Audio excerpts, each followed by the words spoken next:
The sword buried behind the altar. The maid retrieves her sword. L'Église de Sainte Catherine de Fierbois, April 1429. There is a magic contained within this intimate planet, where within the placement of human creation goes awry, thus resulting in a strangle of principle. To divide and conquer, where does one fall? This has always and never been. Moreover, who was to believe this girl from Domremy could carry within her armor the motivation and omnipotence of God? All around creatures continue to move within war, the nearby moth ever exposed beneath the sudden press of the cat's paw, and the many insects that continue to go unaltered by hands human. To be human is to own the ability to fail, and to also exist within a moment that invites competition. They wanted miracles as a means for proof, and Jean needed a sufficient sword. They call it the 100 Years' War.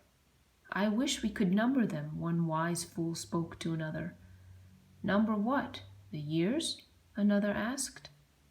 Do you need that sort of carnage? No, I need that sort of order. The maid needed order as well as a sword, and upon the king presenting her with one, she refused his offer. This is not a game, he spoke with insistence. You will need a sword, one that is sharpened and polished for when you enter battle. Once again, the maid objected.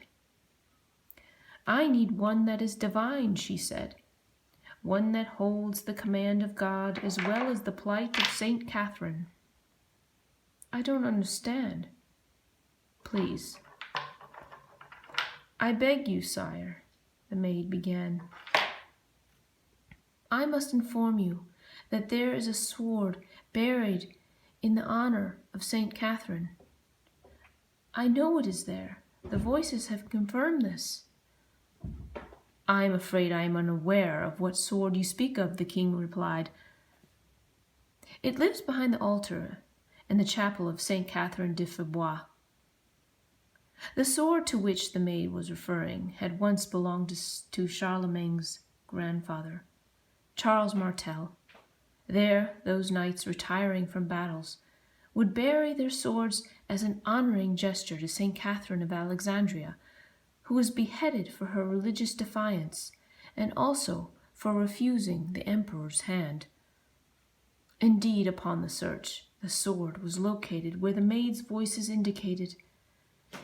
Yet, in the interim, it was confirmed that this young peasant girl would save Orleans as well as relinquish the English attempt at triumph. She would become wounded in battle, but she would not die. Kneeling, the Maid of Orleans raised the sword in honor of God the Father. Without discrimination, the hero closes in on those who die young. A continual ascent fills her amid the onrush of a greater world.